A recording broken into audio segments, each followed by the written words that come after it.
The hottest t-shirts to hit the internet. Online now. Fat Guy Radio Show swag merch store at FatGuyRadioShow.com/store. T-shirt styles and designs for everyone. Show your love for the show or rock a killer swanky new tee designed by us. Visit FatGuyRadioShow.com/store. Starting at just $19.99. Choose your size and color, then buy it now to order. 100% satisfaction guaranteed. Shipping worldwide. Order today as supplies are limited. The Fat Guy Radio Show swag merch store. Open now at FatGuyRadioShow.com/store. The kids' nursery rhyme, Rub-a-dub-dub. Ain't that really about men showering and murder?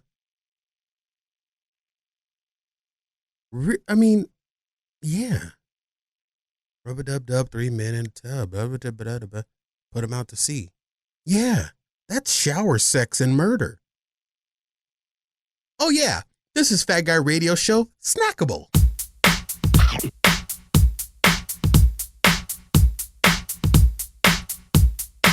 Well, welcome to another episode of Fat Guy Radio Show, Snackable. I'm your host, Corey Blaze. Fat Guy Radio Show, Snackable is a new series of one-on-one shows with me. A new YouTube series, because I don't have enough to do. That's what they tell me. Well, let's dive in, shall we? I can't talk. Let's dive in, shall we? This episode's already off to a bang, isn't it? Let's dive in, shall we?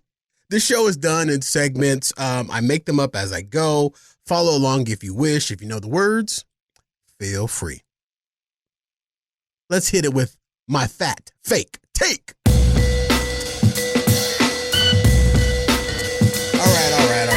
All right. Look, I'm going to switch this one up because I want to. Okay, listen, I messed up big time the other night. I totally messed up.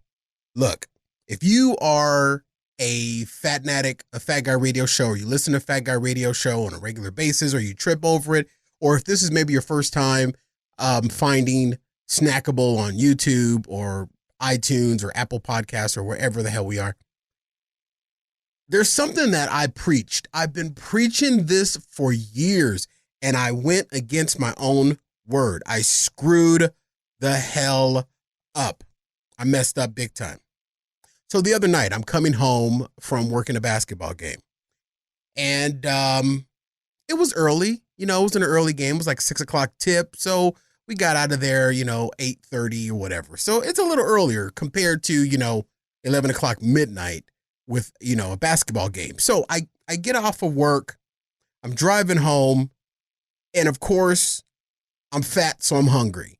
And I'm thinking to myself as I'm driving up the freeway, I'm like, okay, I can get home, I can make myself something to eat, or I can just swoop right through the old Golden Arches, the old McD's. So I decided to hit up the old McD's. So I pull around, I pull off the freeway. I know where the McD's is. Of course I know where the McD's is.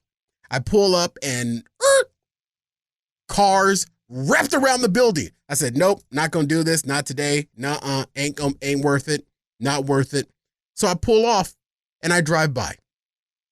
I tell myself, okay, well, let me hit up McDonald's or let me hit up Burger King, the king of burgers. And I'm driving, I'm on my way, I'm about a block away from the king of burgers. And then I realize I don't have my wallet, which means I don't have a debit or a credit card. Wild for me, but I didn't have it with me. So I pull up to the Burger King, hoping and praying a little baby black Jesus that they accept Apple Pay. Just my luck, they don't. This Burger King doesn't take Apple Pay.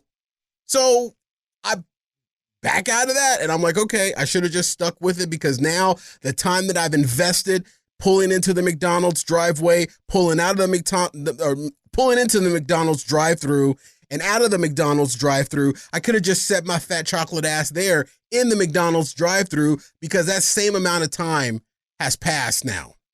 So, of course, I flip a bitch right back to the old McD's. I said, you know what? I'm going to commit. I'm going to do it. I'll just sit in the parking lot waiting for the drive-thru. It's at night. I didn't want to go inside. I don't go inside anywhere. I don't know about you, but there's still a pandemic going on. So I go to the drive-thru. I pull up to the drive-thru, and this is where everything falls apart. I have preached when you pull up to a drive-thru at any fast food place, you look at the car in front of you, and you look inside the car. If you see one adult head driving, you're good to go, most likely. If you see two adult heads driving, that might be a little longer than normal. If you see kids' heads, make a decision. If it's a minivan in front of you, pull the hell away. So that's my sermon. It's been my sermon for years.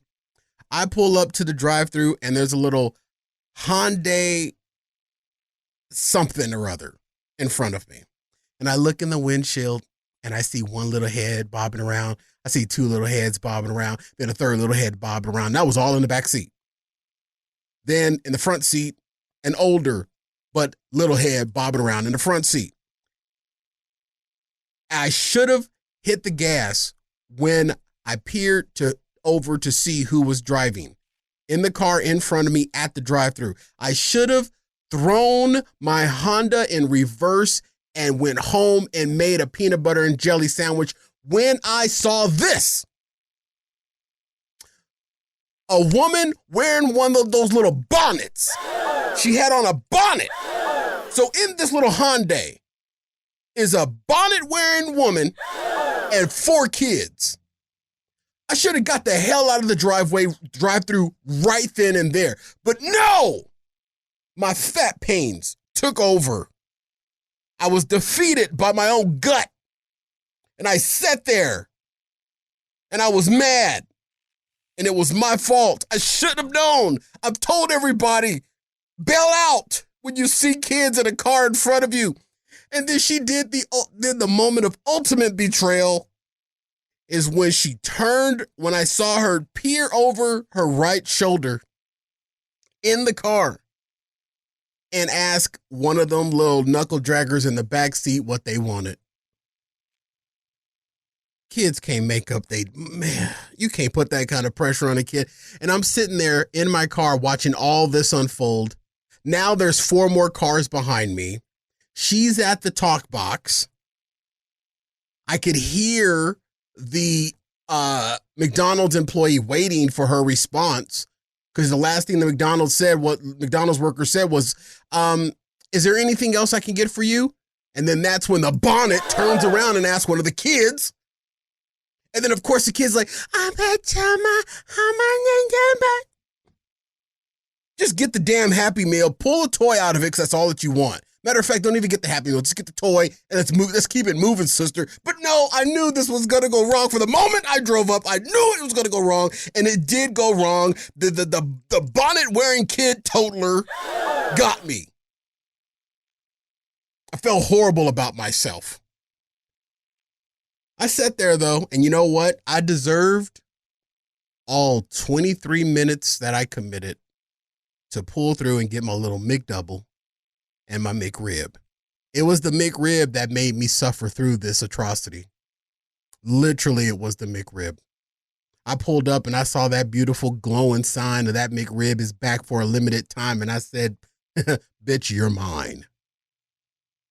And I suffered with it, with the bonnet kid Tote'lr.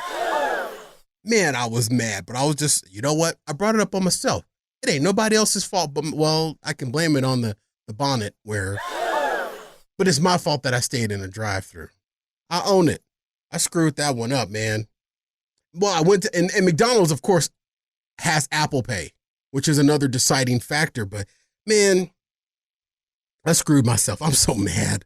I'm so damn mad I'm still mad. That was like 4 days ago. I'm still pissed. I'm a bonnet. Those don't go outside your bedroom in my life, in my eyes. You know what I'm saying? I should have bailed. I should have bailed, and I didn't. I should have bailed, and I didn't. Man. All right. Well, in honor of the bonnet-wearing kid Tote'lr and the Hyundai, let's transition with a kid getting hit in the face with a basketball and liking it. Okay, more on my fat fake take. I'm a TV watcher. if I was to write my own eulogy, it would probably say he talked into the internet. He watched TV, and he did that little fathering thing on the side. Okay, so I love TV. We talked TV last week. I'm going to talk TV again. There is a show that I watch, but I hate. This is a very, very weird deep dive into what makes me me. I'm broken. I'm messed up from the flow up. I promise you. I should not be subjecting myself to watching something that literally sends me over the edge every time. But there's a history behind why I watch this particular show. ABC's The Conners TV show. Now, if you follow my blog After the Levels, I did a series a couple of seasons of The Conners ago about DJ Connor's word count, because I don't think that DJ Connor will go a whole episode with like 2 words in it, and sometimes he'll go a whole episode by not even being in the episode. So I've been tracking with this show for a long time. And the reason behind why I'm tracking with the show is because I'm a Roseanne apologist.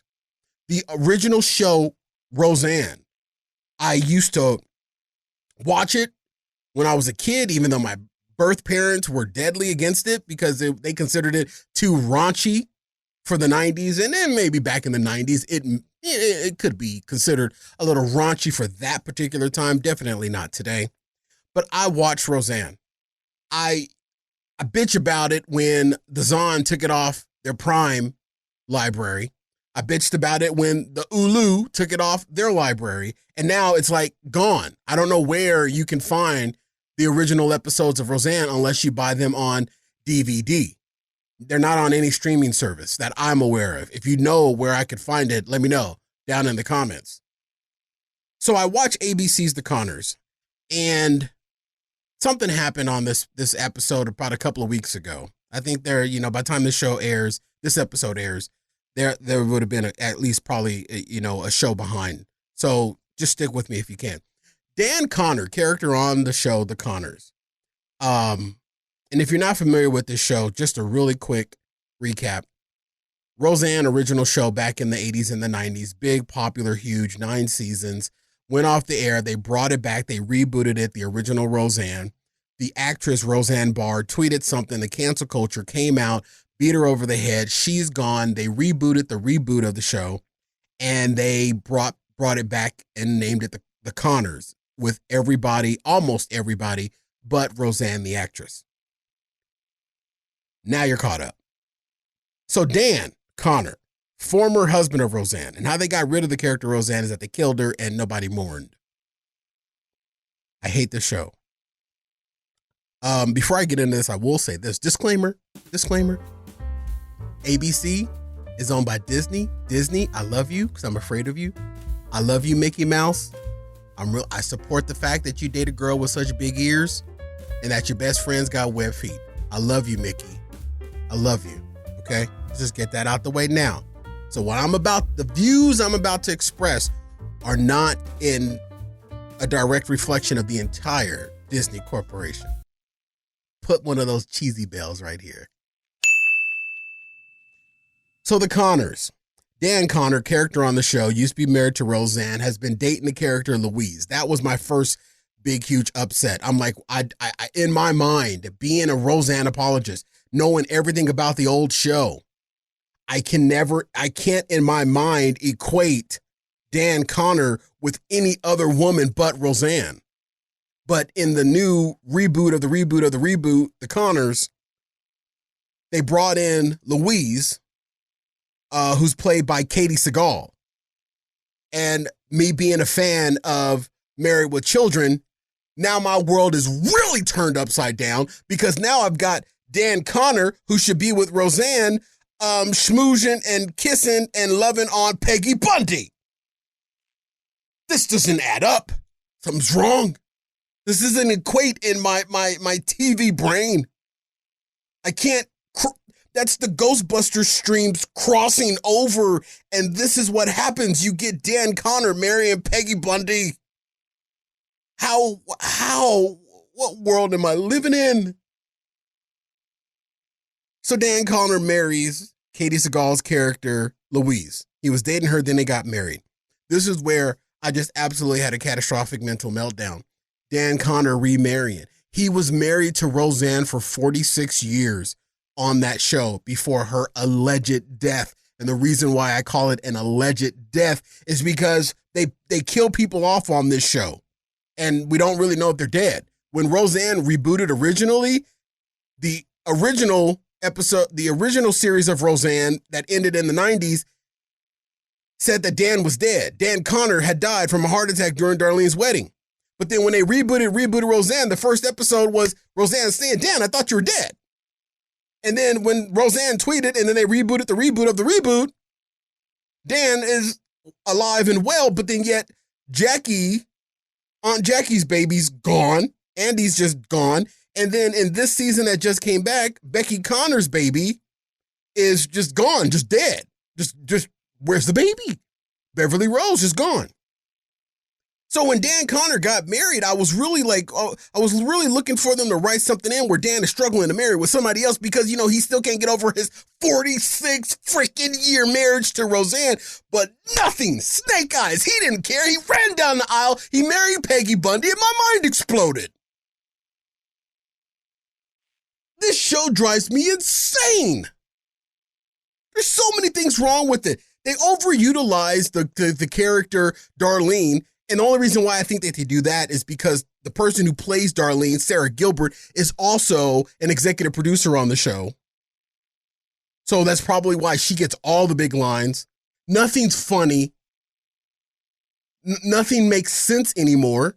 Now, if you're a person that doesn't know about the previous incarnation of Roseanne and you don't know about the reboot of Roseanne, then maybe the Connors make sense to you. But if you're coming from a place that I am, where I grew up with the original cast of Roseanne, Dan, Darlene, DJ, Becky, Aunt Jackie. If you're that person, if you're from that generation, none of the Connors crap makes any sense. If you're not aware of that, then you might think, oh, this is a really cool show from the Connors. And clearly there are a lot of people out there that believe this because the show has been on, I believe, going into their 4th season. How? I don't know. It's not funny. It's horribly written. The only thing that's got going for this show is the fact that they've got amazing actors and actresses in it. John Goodman is fantastic. Lacey Goranson, who plays Becky, she's all right. Sarah Gilbert, DJ Connor, I'm a DJ Connor apologist. He can do no wrong. He can just stand there and dribble a basketball or hit a baseball. He loves baseball. Hit a baseball, and I'm good with that. John Goodman, award-winning. Katie Seagal, my goodness, an amazing actress in her own right. And then, of course, Aunt Jackie, and Lori, I can't remember who plays Aunt Jackie. But she's amazing. Amazing movie actress, Emmy Award-winning movie actress. This show drives me absolutely insane. Absolutely freaking insane. I can't equate. My TV mind doesn't allow me to equate what's happening in front of me. And like a moth drawn to a flame, I'm still watching it. It's like crack. I know it's bad, but I just can't give it up. All right, let's move on. All right, ladies and gentlemen, here's a new segment that I came up with. I wrote it in on the way in. Economic arrogance. Economic arrogance. All right, I'm going to break something down to you that I know all of you are thinking about because I'm thinking about it. It's hitting you in the pocket. It's hitting me in the pocket. Gas prices. Listen, this is my take on this, okay? Agree with me if you want to or not agree with me. I don't care. I'm going to say it anyway. Microphone's on. Everyone's melting down right now over gas prices. I know that I'm in Arizona, so gas prices right now are about $3.48. I know California is like, they are just getting butt raped over there in gas price. I think gas is almost $5 a gallon over there. Well, this is how I feel about it. And this is why this segment is called Economic Arrogance. Where did you think all that stimulus money was going to be recouped from that we got last year, or that some people got last year? Where do you think that money was going to come back from? You thought that money was free? You thought that the government was just going to throw out these billions and billions of dollars and there wasn't some type of plan in the background to recoup that money? Other than gas prices. It's a product that none of us can live without. It's a product that if it went away, we'd die. It's a product that a lot of people depend on. Not just your cars, your homes, your kitchens, major equipment, road equipment, all that stuff is run on oil.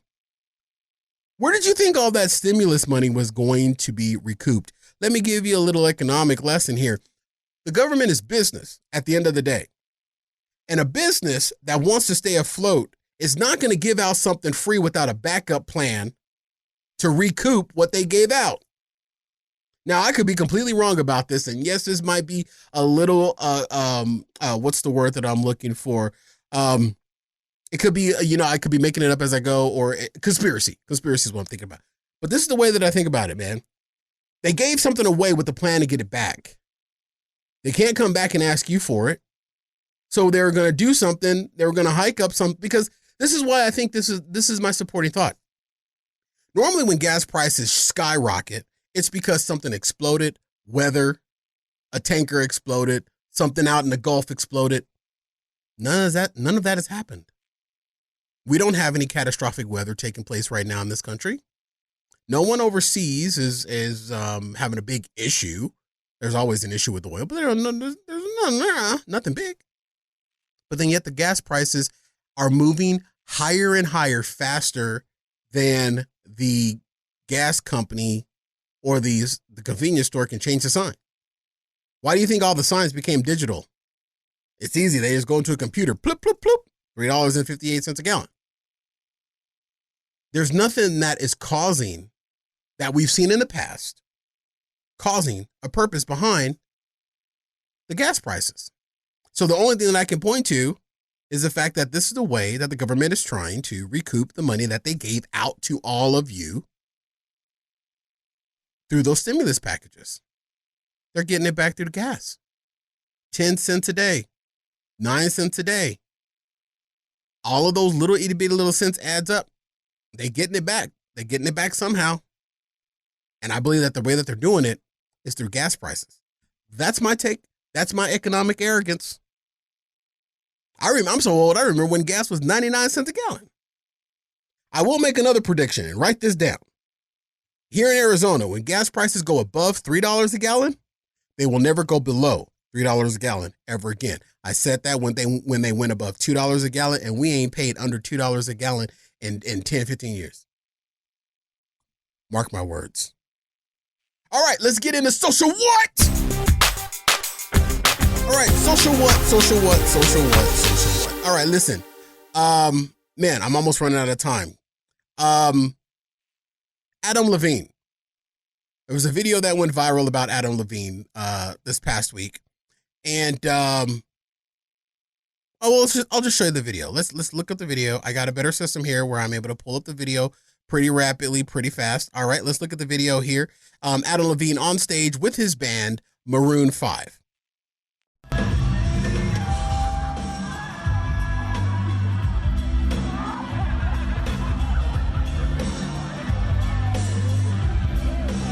All right. So Adam Levine's on the stage. I think it was at the Hollywood Bowl or something like that. He's on stage. He's singing his song, Sunday Morning, that's 17 years old. Not going to point that out, but I did. And a female jumps up on stage that you saw in the video. I'm going to explain it for those of you that listen to the audio only. Again, I implore you to go and subscribe to our YouTube page. You can see what I'm talking about. Female fan jumps on stage. A masked female fan jumps on stage, gently gives him this wonderful, loving side half hug. She kind of just grabbed one arm, threw him out of his rhythm. And why the internet is exploding over this is because of Adam's reaction. He looked a little disgusted, and a lot of the comments were saying we can't tell if he was playing or if he was playing. It looked like he expressed a couple expletives when security, of course, immediately jumped on and rushed her off stage and stuff like that. Look, there's been a lot of talk online about Adam Levine and him having run-ins with fans and him pretty much being a dick. My history and thought process, or my historic thoughts of Adam Levine, goes all the way back to his days when he was on The Voice, when he dump trucked and railroaded one of his own contestants on the show and pitched for a girl that was sick and couldn't perform. And the internet exploded then. So Adam Levine has a history of being a Richard. So I don't think he was playing when he was disgusted. His reaction was disgusted about that girl jumping up on stage to give him a hug. Dude, you're freaking Adam Levine. You're 40 years old, bro, holding on to a 20-year-old persona. If your attitude matched your looks, you'd be another Shawn Mendes, because you're a good-looking dude, but your attitude is ugly as hell, man. It's ugly. And I know that you tried to come out and tell people that you departing from The Voice wasn't wrapped around that. Yeah, it was, bro. Yeah, it was. You left on your own because we turned the heat up on your ass, man. You're a dick. You're a talented, good-looking dick. And it's not fair to us talented, ugly, nice people. Adam. That girl should have, she didn't jump on stage and she didn't grab him inappropriately. She didn't fill all on him. She didn't rub all on that washboard. She didn't do any of that, man. She jumped up on stage and she gave you a little side hug. She's probably going to be banned from every arena in California now because there's a lot of fallout for when you break those barriers, people. People that, streak across an NBA court or, there's fallout from that. But Adam didn't, I think his reaction was true Adam. I really do. Man, it sucks that I hate it when people are so stupidly talented and good looking, but they're ugly. And they react, dude, just Google search Adam Levine, however you want to say his name. Google Adam Levine running, fan run-ins. There's videos everywhere of him just being a dick to people. And now we've got another one. His reaction, people were turned off by that. Really, really turned off. He's a horrible person. Talented, man. It sucks because he's such a great talent. Good looking. Dreamboat. When he did that magazine shoot with the girl's hand coming up and just covering up his little Adam Dangler. Adam, man, you got to get it together, which I don't think he ever will. He's 40 years old. Nothing's going to change for this dude. He's going to be this way until he sachets his little pretty ass off this planet. All right, folks, we did it. Season 1, episode 2 is in the books. Thank you so much for subscribing on the YouTube page, or subscribing to Fat Guy Radio Show on Apple Podcast and iHeart Podcasts and every popular podcast platform that's out there. Make sure you smash the subscribe button if you haven't already. It's right here. Smash that bitch. Smash it up real good. Murder it. Beat it up like it owes you money. Spit in your hand and then... No, I'm kidding. Make sure to follow us on all social media, Facebook, Twitter, Instagram. We're even on of course, we're on the TikTok. Follow us all on there. Make sure that you check us out on Thursdays, live streaming on Facebook Live and YouTube Live, where I will be joined by my friends Daniel D. Tote'lr, Doug the D.A. Andrew, and my crazy ass little brother, DJ Little D.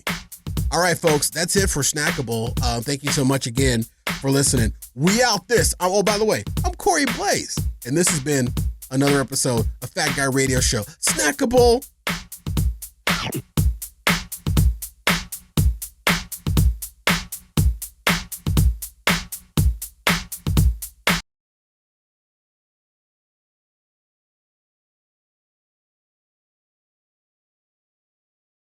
Yeah! Yeah! Crack kids at it again. Go! Yeah! Yeah! Jesus Christ.